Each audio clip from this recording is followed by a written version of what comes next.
इतनी बड़ी भूल मत करो कन्या, मुझसे मुख फेर कर मत जाओ। तुम दोनों तो उनकी सखियां हो, तो समझाओ अपनी स्वामिनी को। महादेव उनके योग्य नहीं।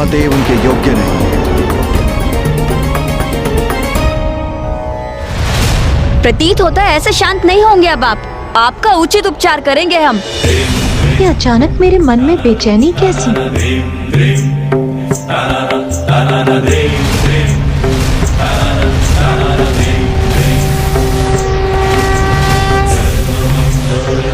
कुछ अनुचित होने का आभास क्यों हो रहा है मुझे?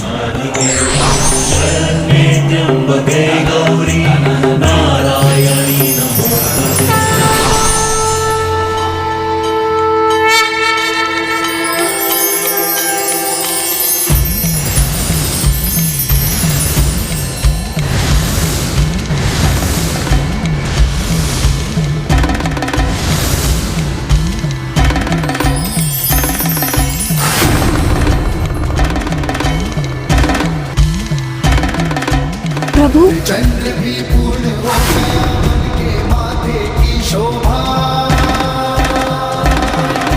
त्रिलोचन त्रिकाल की जग में लागे अलौकिक ये आभा। किसी दिव्य शक्ति का आभास क्यों हो रहा है मुझे, जिसने मेरे बढ़ते हुए पग को मत कर दिया है?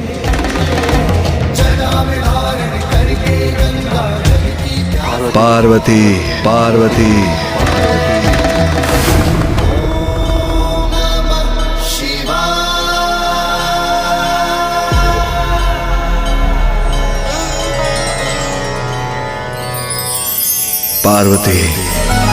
पुनः मुझे स्वयं से वंचित कर रही हो।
पार्वती, अपने अश्रु को कभी भूमि पर मत गिरने दो।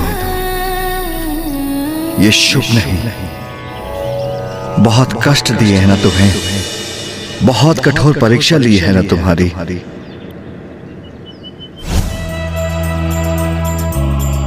प्रिय, अपने अश्रु को कभी भूमि पर मत गिरने दे। ये शुभ नहीं। स्वामी, आपको पाने के लिए तो मैं अनेकों बार ऐसी परीक्षा और तपस्या का सामना करने के लिए प्रस्तुत।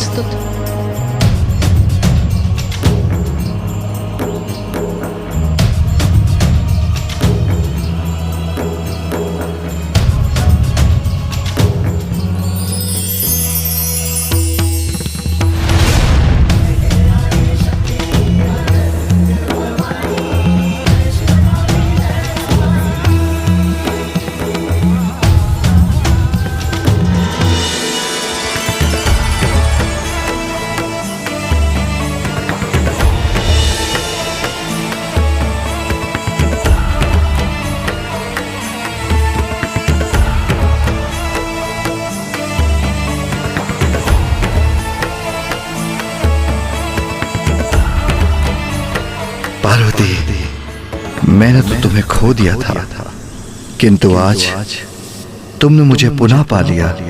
और ये परीक्षा तो उस परीक्षा के समक्ष नगण्य है, जिसका कष्ट तुम 3 सहस्त्र वर्षों से सहन कर रही हो।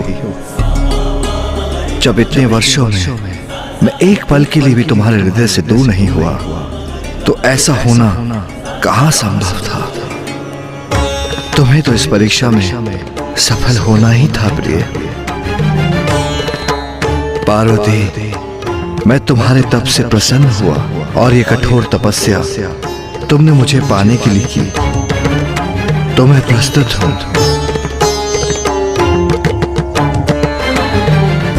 तो आओ, अब हम अपना विवाह संपन्न कर लें।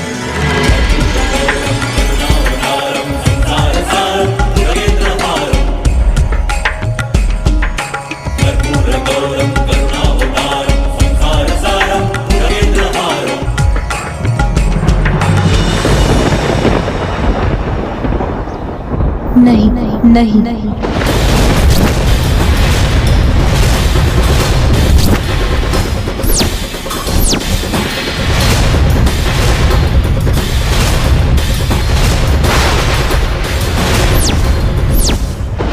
माता पार्वती ने महादेव का प्रस्ताव अस्वीकार कर दिया, किंतु क्यों?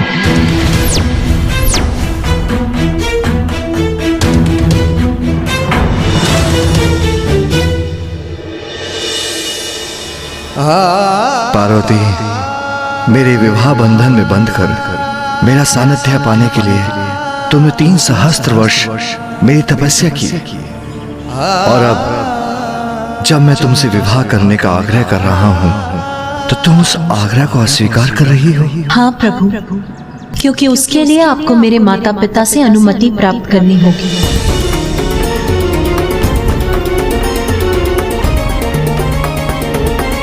तुम आदि शक्ति हो, स्वयं प्रकृति हो। मैं निर्गुण हूं, निराकार हूं। अपने भक्तों की भलाई के लिए हम आकार धारण करते हैं, जिससे शक्ति और शिव का संयोग बना रहे। तो फिर इस दिव्य घटना हेतु मुझे किसी की अनुमति की भला क्या आवश्यकता।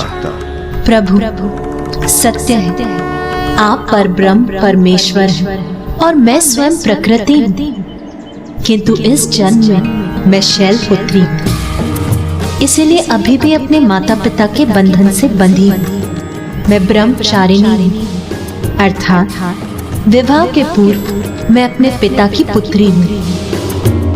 इसीलिए अपने माता पिता के सम्मान का ध्यान रखना मेरा धर्म है। प्रभु, आपके मेरे मांग में सिंदूर भरने और मेरे कंठ में मंगलसूत्र पहनाने के उपरांत ही मैं आपकी अर्धांगिनी बनूंगी। इसलिए विवाह हेतु मेरे पिता से मेरा हाथ मांगना आपके लिए अनिवार्य है।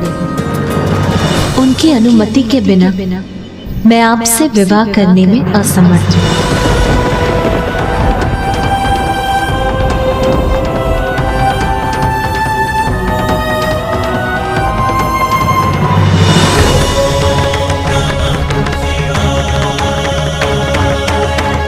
माता तो चली गई, किंतु माता पार्वती और महादेव का मिलन अब दूर नहीं।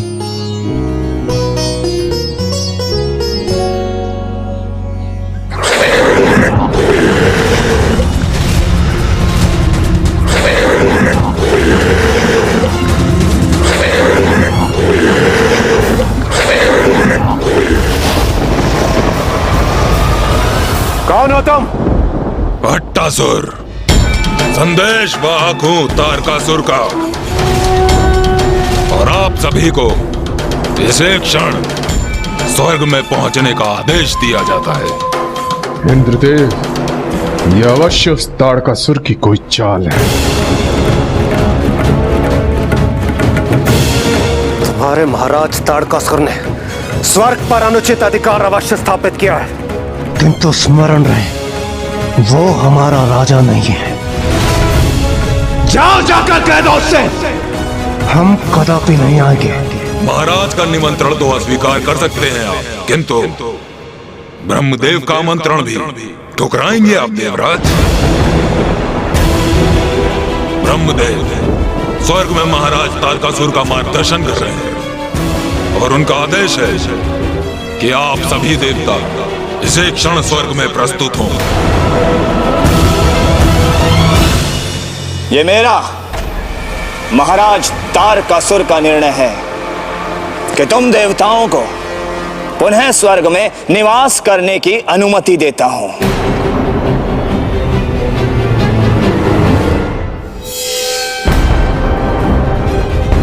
ओह, तो इसमें अवश्य ही कोई ब्रह्मदेव की योजना निहित है। तारकासुर, आप तो महान हैं, आप अत्यंत उदार हैं। हाँ।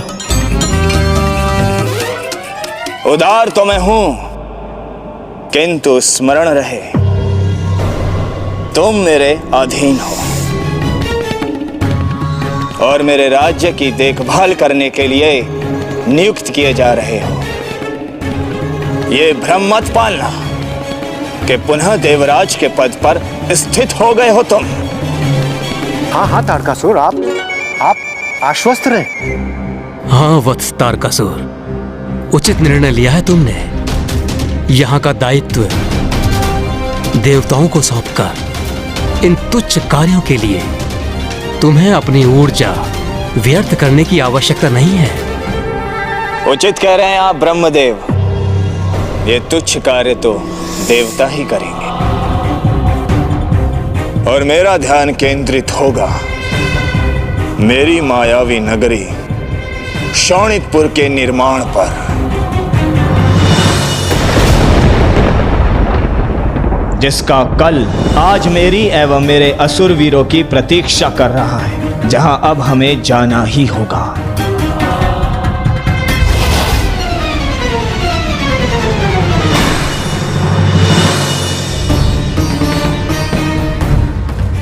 ब्रह्मदेव, आपको कोटि कोटि धन्यवाद।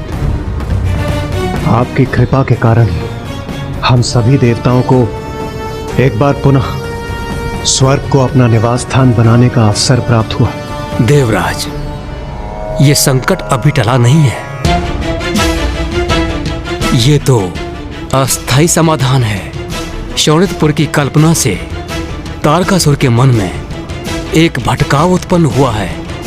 इसका स्थायी समाधान तो महादेव और देवी पार्वती के विवाह के उपरांत उनके दिव्य संयोग से होने वाले पुत्र से ही होगा। होने वाले पुत्र से ही होगा। होने वाले पुत्र से ही होगा। एक और माता अपने पिता के राजभवन लौटकर महादेव द्वारा पूर्ण विधि विधान से अपने पिता महाराज हिमावन के पास उनके विवाह प्रस्ताव की प्रतीक्षा करने लगी।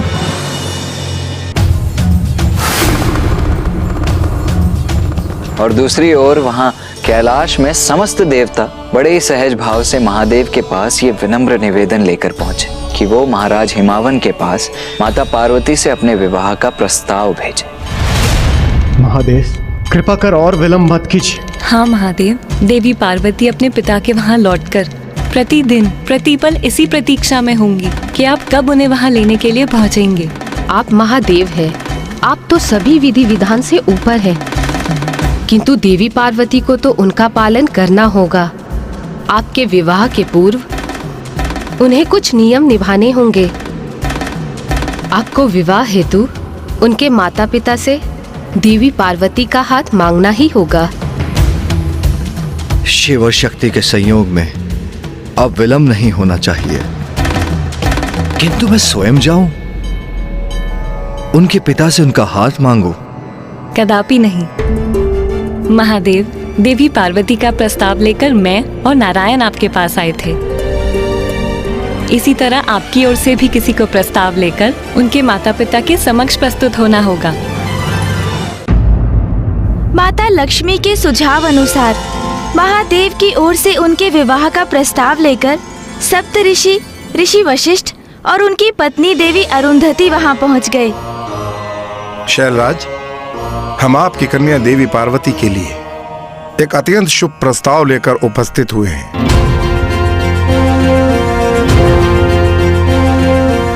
हम ब्रह्म परमेश्वर महादेव की ओर से प्रस्ताव लेकर आए हैं। आप अपनी कन्या देवी पार्वती का हाथ उनके हाथ में देकर उनके पानी ग्रहण की अनुमति दीजिए महाराज।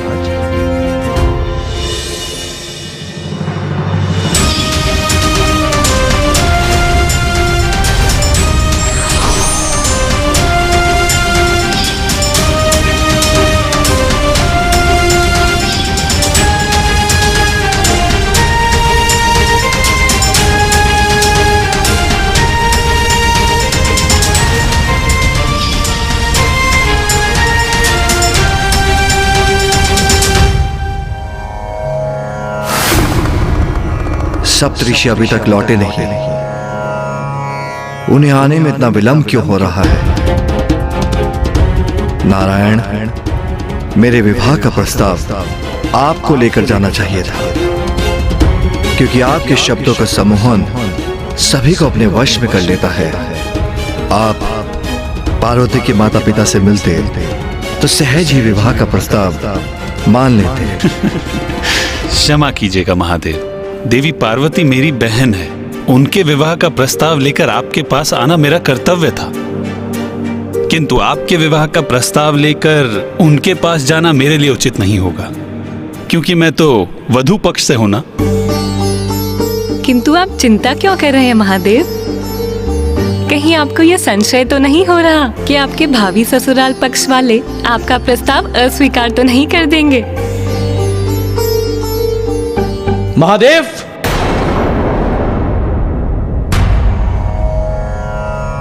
प्रभु, सप्तऋषि और माता अरुंधति लौट आए हैं।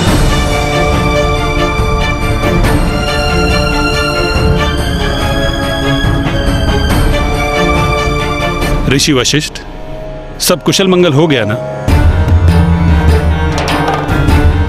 आप सब लोग शांत क्यों हैं? क्या हुआ? कहीं महादेव और देवी पार्वती के विवाह में कोई अवरोध तो उत्पन्न नहीं हुआ ना?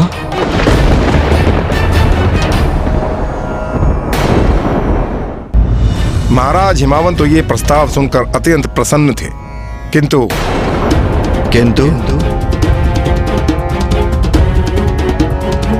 किंतु माता मैना प्रसन्न नहीं थी। ऋषि वशिष्ठ, मैं अभी आई ऋषिवर।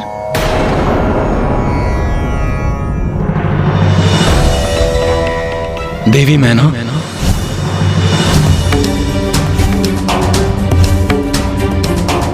तो क्या देवी मैना ने इस विवाह प्रस्ताव को अस्वीकार कर दिया? नाथ, आपको तो भली भांति ज्ञात है, उसने तप करने का हठ किया तो मैंने हृदय कठोर कर उसे जाने दिया, किंतु अब जब वो इतने दीर्घ समय के उपरांत लौटी है तो इतनी शीघ्र स्वयं से दूर जाने की अनुमति उसे कैसे दे दूं? देवी मैना, हमारी पुत्री पार्वती ने इतना कठोर तप किया है और अब उसका उचित परिणाम हमारे समक्ष है और उसे हमें स्वीकार करना ही होगा। पुत्री मैना, महाराज हिमावन,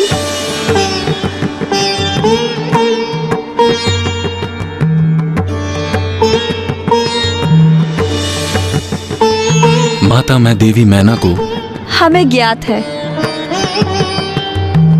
अपनी पुत्री के विवाह के विचार से आप दोनों भावुक हैं, किंतु पुत्री मैना, ये तो एक नारी के जीवन का आवश्यक चरण है। जैसे तुम भी अपने पिता की पुत्री हो, फिर तुम्हारा विवाह हुआ और तुम महाराज हिमावन की पत्नी बनी। अपने माता पिता का साथ त्याग कर आप महाराज हिमावन के साथ यहाँ हिमालय पर्वत में अपनी गृहस्थी संभाली। ये तो एक ना एक दिन होना ही है ना? हाँ देवी मैना, माता उचित कह रही हैं और हमें ये भी नहीं भूलना चाहिए कि तुमने हमारी पुत्री पार्वती को एक विशेष प्रयोजन हेतु जन्म दिया है और उसकी नियति उसकी प्रतीक्षा कर रही है।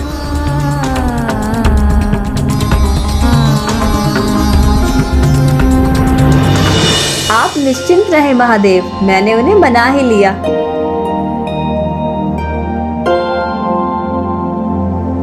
मैंने कहा था ना, मेरी पुत्रवधू अरुंधति का जाना लाभप्रद हुआ। उसने स्थिति को संभाल लिया। तो महादेव, फिर प्रतीक्षा किस बात की? अब तो आप बारात ले जाने के लिए तैयारी कीजिए। महादेव, अब विलंब अनुचित है। महाराज हिमावन और माता मैना कन्यादान करने के लिए आतुर हैं। मेरे प्रभु का विवाह होने वाला है। हर हर महादेव।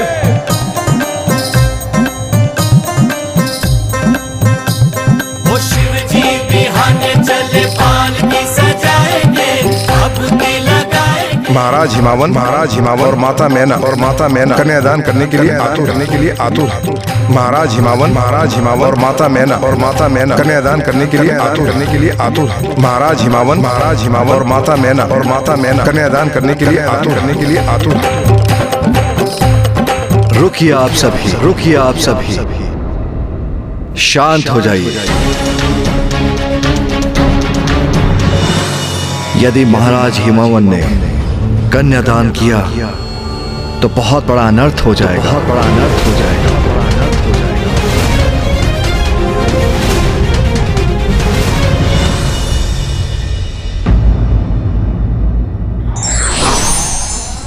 संस्कार और मर्यादा का पालन सभी के लिए अनिवार्य है।